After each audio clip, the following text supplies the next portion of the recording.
3, इनमें से कोई नहीं। 1326, कुल 1,43,000।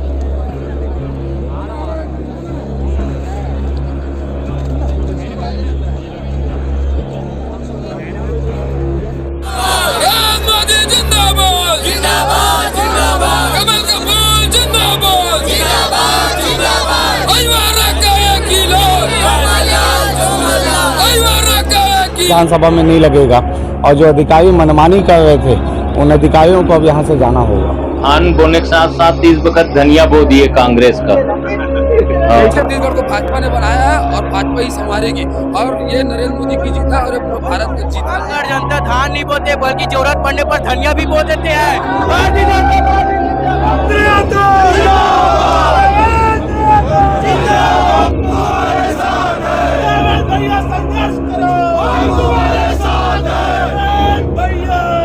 नमस्कार, आप देख रहे हैं खबरीलाल एक्सप्रेस और मैं हूं आपके साथ ऐश्वर्या। आज छत्तीसगढ़ विधानसभा का दूसरे चरण का रिजल्ट जो है वो आ चुका है और बीजेपी ने इस बार छत्तीसगढ़ में वापसी कर ली है। भारतीय जनता पार्टी को 54 सीटों के साथ जीत मिली है। 54 सीटों के साथ सरकार बनाने की स्थिति में बीजेपी आ गई है। आपको बता दें कि मुख्यमंत्री भूपेश बघेल राजभवन पहुंचकर अपना इस्तीफा देने की तैयारी में लग गए हैं और अपना इस्तीफा दे देंगे। चुनाव परिणाम में कांग्रेस को भारी झटका लगा है। वहीं छत्तीसगढ़ के 9 मंत्रियों को हार का सामना करना पड़ा है, जिनमें अंबिकापुर से उप मुख्यमंत्री टीएस सिंहदेव और साजा से रविंद्र चौबे, कवर्धा से मोहम्मद अकबर, आरंग से शिव कुमार डहरिया, सीतापुर से अमरजीत भगत, नवागढ़ से रुद्र गुरु, कोरबा से जय से अग्रवाल और कोंडागांव से मोहन मरकाम चुनाव हार गए हैं। वहीं अगर मतों की बात करें तो विजय बघेल को 75,304 और भूपेश बघेल को 94,847 वोट मिले हैं। हार जीत का अंतर 19,543 रहा है। वहीं अगर भिलाई नगर से हम बात करें विधानसभा चुनाव की तो प्रेम प्रकाश पांडे को 52,704 और देवेंद्र यादव को 53,997, अर्थात यहाँ कांग्रेस को जीत मिली है। हार जीत का अंतर रहा है 1,293। अहिवारा विधानसभा की बात करें तो निर्मल कोसरे को 95,944 और डोमन लाल कोसेवाड़ा को 70,871 और जीत का अंतर जो रहा है वो 25,073 का रहा है, अर्थात यहाँ बीजेपी को जीत मिली है। अब बात करते हैं दुर्ग शहर की तो गजेंद्र यादव को 82,239 और अरुण वोरा को 49,279 वोट मिले हैं, अर्थात यहाँ बीजेपी को जीत मिली है और हार जीत का जो अंतर रहा है वो 41,960 का रहा है। दुर्ग ग्रामीण क्षेत्र की बात करें तो ताम्रध्वज साहू को 63,484 और ललित चंद्राकर को 78,576 वोट मिले हैं, अर्थात यहाँ बीजेपी को जीत मिली है और हार जीत का अंतर 15,524 का रहा है। बात करें वैशाली नगर की तो रिकेश सेन ने मुकेश चंद्राकर को 39,950 के भारी मतों से हरा दिया है, अर्थात यहाँ की सीट बीजेपी को मिल चुकी है। आप देख रहे हैं खबरीलाल एक्सप्रेस, मैं हूं आपके साथ ऐश्वर्या। अभी जो है छत्तीसगढ़ में दूसरे चरण का विधानसभा चुनाव का जो है आज मतगणना था जिसका रिजल्ट आ चुका है। उसके अनुसार बीजेपी यहां पे है फिर से आती हुई दिख रही है। बीजेपी यहां फिर से आ रही है। भिलाई नगर की यदि बात करें तो उसमें देवेंद्र यादव की जीत हुई है जो कि कांग्रेस से है और अगर वैशाली नगर की बात करें तो रिकेश सेन जी की जीत हुई है और दुर्ग ग्रामीण की यदि हम बात करें तो ललित चंद्राकर जी आ गए हैं और दुर्ग जो है वो शहर की बात करें तो अरुण गोरा वहाँ से हार चुके हैं। अब हम पब्लिक का रिएक्शन लेते हैं कि पब्लिक बीजेपी की सरकार जो है वो वापस आने की क्या उनके अंदर खुशी है, क्या कहती है पब्लिक? कुछ कहना चाहेंगे? बीजेपी फिर से वापस आ रही है, बीजेपी फिर से वापस आ रही, कुछ कहना चाहेंगे? मैं हमारे प्रधानमंत्री यशस्वी श्री नरेंद्र मोदी भैया जी को बहुत बहुत तहे दिल से धन्यवाद देना चाहूंगी कि आज उन्हीं के बदौलत हमारे छत्तीसगढ़ में कमल खिल गया। मैं अपने छत्तीसगढ़ की ओर से भैया जी को बहुत बहुत धन्यवाद देना चाहती हूँ। फिर से कमल खिल रहा है, क्या कहेंगे आप? हम लोग बहुत दिन से इंतजार में थे कि हम लोग इतना परेशान हो चुके थे कि पिछले 5 साल से जब ले इधर अहिवारा विधानसभा में रुद्र गुरु आए से तो हम लोग 5 साल से बहुत परेशान थे। तो हम लोग तन मन धन दे गए, इस साल कमल खिलाना है, मोदी जी को फिर से वापस लाना है प्रधानमंत्री। हम लोग ये सोचकर हमारा कमल हम लोग खिलाए और आ गए हमारा प्रत्याशी। हाँ बताइए, कुछ कहना चाहते हैं? सबसे बड़ा जीत भारतीय जनता पार्टी का महिला फैक्टर से हुआ है जीत। महिलाएं लोगों ने बढ़ चढ़कर हिस्सा लिया मतदान में और वही जिताई महिला लोग भारतीय जनता पार्टी को। मोदी फैक्ट है। मोदी हमारे देश का प्रधानमंत्री, मोदी को देखकर महिला लोग किया है वोट। ओके, आप क्या कहना चाहेंगे, कितनी खुशी है बीजेपी फिर से वापसी आई? जी मैडम, बीजेपी फिर से वापस आ रही है, क्या खुशी है? 5 साल 15 साल तक भाजपा का सरकार था, जनता ने एक मौका दिया था कांग्रेस को, और 5 साल में ही फिर रिपीट भाजपा का सरकार आना, मतलब जनता इतना समझदार है। और भूपेश बघेल ने 5 साल में सिर्फ जनता को त्रस्त किए है, आज इन बस सिर्फ घोटालेबाजी किए हैं, और ये जनता ने उसको आशीर्वाद उल्टा ही दिया है कि आपके उसके ऊपर भरोसा किया था कांग्रेस के सरकार में, लेकिन इस छत्तीसगढ़ को भाजपा ने बनाया है और भाजपा ही संवारेगी, और ये नरेंद्र मोदी की जीत है और ये पूरा भारत का जीत है। लेकिन भूपेश बघेल तो जीत गए हैं।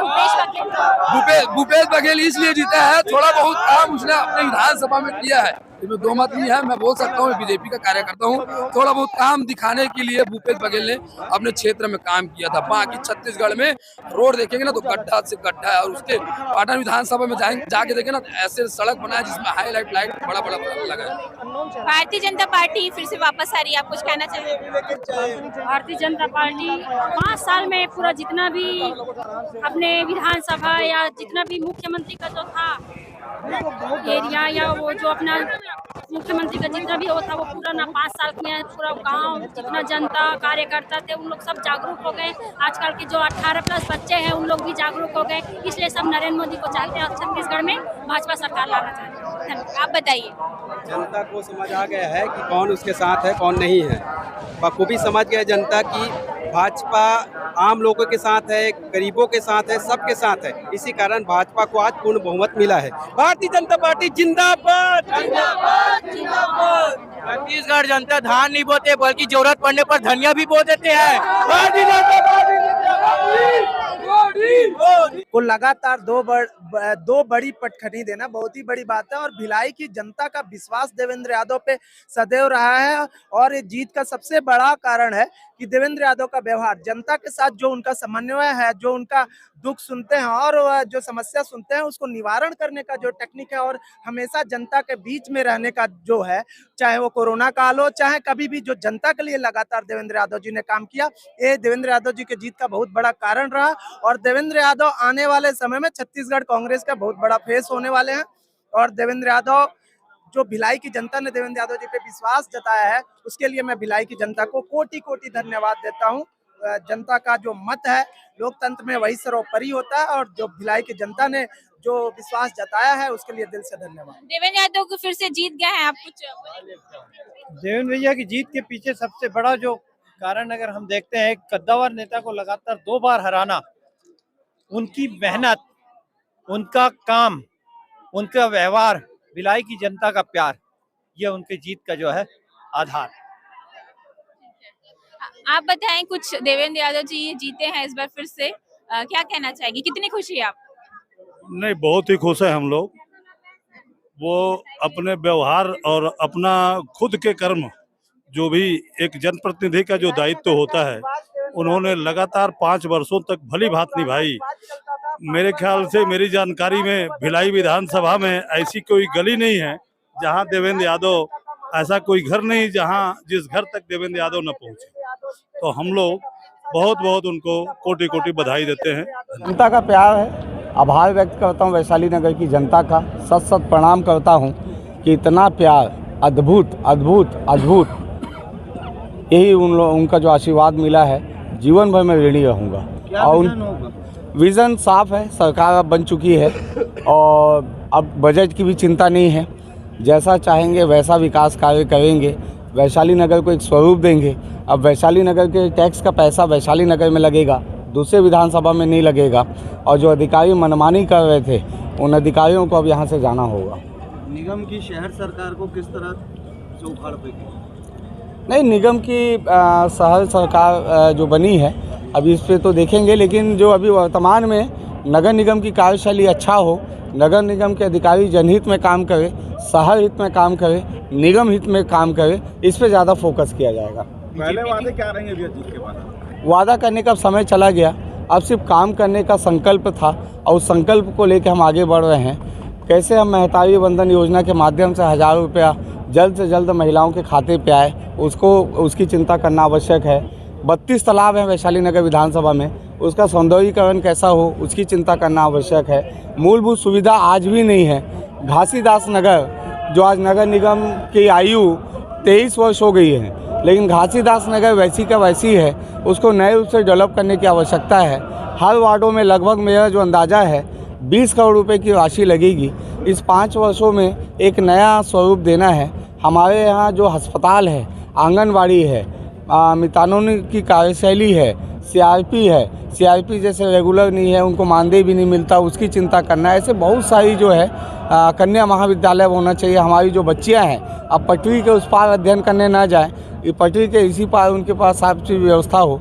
हमारे लोग अब पटरी के उस पार गार्डन देखने ना जाए, पटरी के इस पार गार्डन की अच्छी व्यवस्था हो। ये सब पे फोकस किया जाएगा और काम किया जाएगा। और कल सुबह से हम लोकसभा चुनाव कैसे जीते, हमारे देश के प्रधानमंत्री को हम किस प्रकार से बड़ी लीड के साथ दुर्ग लोकसभा दे, अब इसकी चिंता चालू हो गई है। विधायक बने, कैसा लग रहा है और क्या कुछ कहना चाहेंगे? भिलाई की जनता का बहुत बहुत धन्यवाद करूंगा, आभार करूंगा। उन्होंने विश्वास किया, भरोसा किया, फिर से मौका दिया। भिलाई की जनता की जो उम्मीद है उन उम्मीदों के हिसाब से काम करेंगे, ईमानदारी से लगे रहेंगे। और ऐसा है कि काफ़ी भिलाई में अलग अलग जाति धर्म वर्ग के लोग रहते हैं। सबकी अपनी अपनी ज़रूरतें हैं और सबकी अपनी अपनी फीलिंग्स है कि वो क्या विधायक से उम्मीद करते हैं। तो सब लोगों के साथ बैठेंगे, उठेंगे, काम करेंगे सब लोगों का, बस यही कहना चाहूँगा। दोबारा रिपीट नहीं करने का इतिहास तोड़ दिया। देखिए, ये तो इतिहास बनते ही टूटने के लिए है। अभी हमने तोड़ा है, कभी कोई और तोड़ेगा, तो ये सब चलता रहता है, प्रथा है, इसकी ज़्यादा बात नहीं है। लेकिन मैं बहुत अपने आप को सौभाग्यशाली मानता हूँ कि भिलाई वासियों को एक परिवार के रूप में हम देखते हैं और भिलाई वासियों ने उसी भाव को सम्मान करते हुए अपनाया और दोबारा मौका दिया। और निश्चित रूप से मेरे लिए बड़ी बात है, बड़ी जिम्मेदारी है, मैं ईमानदारी से निभाऊंगा। प्रदेश में बीजेपी की सरकार है, तो अब आपका तालमेल कैसा रहेगा, क्योंकि बहुत सारी जिम्मेदारी भिलाई की जनता ने दी है आपको? देखिए, ऐसा है कि अभी तो सरकार बनने दीजिए, सब चीज़ें होने दीजिए। हमारी पार्टी के अंदर भी बैठ के होंगी, निर्णय होगा और इसके बाद आगे की रूपरेखा बनाई जाएगी। तो ये सब स्पष्टता आने दीजिए, फिर बात करेंगे। तमाम योजना उसके बाद भी कहाँ कमी रह गई, क्या लगता है? देखिए, मैं अभी अपनी काउंटिंग में ही था, काउंटिंग से बाहर निकला हूँ। बहुत ज़्यादा जानकारी नहीं है प्रदेश की अभी कि कहाँ पे क्या हुआ। एक बार एनालिसिस हो जाए तो मैं कहूँगा इस पर। ग्रामीण के हर एक कार्यकर्ता अपने घर से निकल के जो चुनाव का समय था उसमें 24 घंटा 24/7 हमारा एक कार्यकर्ता आज मेहनत किया। आज उसका परिणाम कि हम 17,000 वोटों से लगभग 17,000 वोटों से हम लोग चुनाव जीत रहे हैं। और ये इस जनता और कार्यकर्ता को ये चीज समझ में मोदी की गारंटी क्या जीत? निश्चित तौर पर हमारा जो संकल्प पत्र था, भारतीय जनता पार्टी का जो संकल्प पत्र था, वो जीत की गारंटी तो है।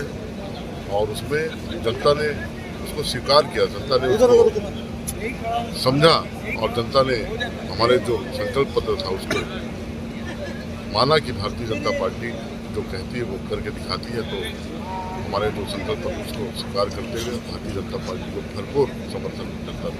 आपकी विधानसभा में किस तरह का विजन होगा? ग्रामीण विधानसभा में सबसे पहले जो 5 साल में हमारी जो ग्रामीण विधानसभा का जो स्थिति जो होया, जो उसका पहचान को वापस लाने का पूरा काम करेंगे और दुर्ग ग्रामीण विधानसभा को एक अग्रणी विधानसभा बना के छत्तीसगढ़ में और पूरा देश में पहचान बनाएंगे। गृह मंत्री को चैलेंज कर मैं तो छत्तीसगढ़ के जनता जनार्दन को नमन करता हूँ, प्रणाम करता हूँ और भारतीय जनता पार्टी के ऊपर विश्वास जताया उसके लिए बहुत बहुत धन्यवाद देता हूँ, उनका आभार व्यक्त करता हूँ। निश्चित रूप से इस बार बहुत सारे मुद्दे थे कांग्रेस के खिलाफ, कांग्रेस सरकार के खिलाफ, लेकिन घोषणा पत्र भी लोगों के मन में था और उसको लेके बड़ी आतुरता थी लोगों के मन में। और बहुत मेहनत करके राष्ट्रीय नेताओं से राय मशविरा करके, हमारे प्रदेश के नेताओं से राय मशविरा करके घोषणा पत्र को हम सब ने मिलकर बनाया था और सब जगह हम सभी विधानसभाओं में इसके लिए दौरे भी किए, घोषणा पत्र के लिए पेटियां भी भेजी और 2 लाख से ऊपर सुझाव आए थे और हमने इसको माननीय मोदी जी की सहमति से, हमारे राष्ट्रीय नेताओं की सहमति से इसको हमने लॉन्च किया और उसका नाम दिए हम मोदी गारंटी, क्योंकि मोदी जी की गारंटी जिसमें है वो घोषणा 100% सच होनी है। उस घोषणा को हम लोग सच्चाई से आधारित और जिस तरह मोदी जी का एक संकल्प है, एक वचन वाक्य है कि सबका साथ, सबका विकास, सबका विश्वास और सबका प्रयास, उसको समाहित करते हुए हमने घोषणा पत्र बनाई थी, जिसका प्रतिफल इस चुनाव में दिखा और उस पर विश्वास जताते हुए लोगों ने उस पर मुहर लगाई। और आज जिस बात के लिए मैं हमेशा कहता था, हमारे नेतागण भी कहते थे कि पूर्ण बहुमत के साथ भारतीय जनता पार्टी की सरकार आएगी। सारे एग्जिट पोल फेल हो जाएंगे, ठीक है, एग्जिट पोल कि उनके क्या आकलन होंगे, लेकिन धरातल में स्थिति है और वो बात सत्य हुई आज। और हम उस घोषणा पत्र को जब हमारी सरकार आएगी भारतीय जनता पार्टी के, तो सरकार अक्षरशः उसका पालन करेगी। ये हम जनता जनार्दन से निवेदन करते हैं। अभी जीत का श्रेय दुर्ग शहर की जनता को देता हूँ। दुर्ग शहर की जनता ने आशा से भी बढ़ चढ़कर हमें आशीर्वाद दिया। हम दुर्ग शहर की जनता के अपेक्षा से ही बढ़ चढ़कर काम करेंगे। हमारे दुर्ग को एक अच्छा ऐतिहासिक दुर्ग, जो हमारा पुराना दुर्ग था, 125 साल हमारा दुर्ग बन रहा है। 125 साल होने पर हम इस दुर्ग को एक ऐतिहासिक जिला, ऐतिहासिक नगर, और ऐसा हम काम करेंगे कि लोग दुर्ग को देखने हैं। ऐसा छत्तीसगढ़ में भी बीजेपी की सरकार बन रही है, छत्तीसगढ़ी आवाज जिंदा रहेगा। बिल्कुल छत्तीसगढ़ी आवाज जिंदा रहेगा। मैं छत्तीसगढ़िया का एक सबसे बड़ा प्रमाण गजेंद्र यादव, एक सामान्य परिवार का बच्चा हूँ और हम बहुत अच्छा हम यहाँ काम करेंगे। बीच में लोग पूछ रहे थे गजेंद्र यादव कौन है, लेकिन क्या आप ये साबित करके आप दिखाएंगे कि गजेंद्र यादव कौन है? मुझे बोलने की जरूरत नहीं थी, जनता ने साबित कर दिया कि गजेंद्र यादव कौन है। एक नई कार्य योजना बनाएंगे। बहुत सारे काम हमको शहर में करने हैं। अभी स्टेडियम का काम बचा है, युवाओं के लिए IT पार्क हमने प्लान की है। यहाँ के पेयजल व्यवस्था सुधारेंगे, यहाँ की मूलभूत सुविधाओं को सुधारेंगे। यहाँ पे जो अस्पताल की, जो जिला अस्पताल है, दुर्ग जिला का अस्पताल बहुत पुराना अस्पताल है, उसको सिम्स में हम परिवर्तन कराएंगे और लोगों को, गरीब लोगों को जो ज़्यादा से ज़्यादा भारत सरकार की योजनाओं का, छत्तीसगढ़ सरकार की योजनाओं का लाभ कैसे मिले, इसमें हम काम करेंगे। छत्तीसगढ़ में बीजेपी की सरकार तो बनने जा रही है, और विधायक गजेंद्र यादव, मंत्री गजेंद्र यादव कहलाएंगे क्या? मेरे जैसे सामान्य कार्यकर्ता को भारतीय जनता पार्टी ने विधानसभा टिकट दिया और पार्टी जो निर्देश देगी गजेंद्र यादव उसको मानेगा। सब्सक्राइब करना बिल्कुल भी ना भूले।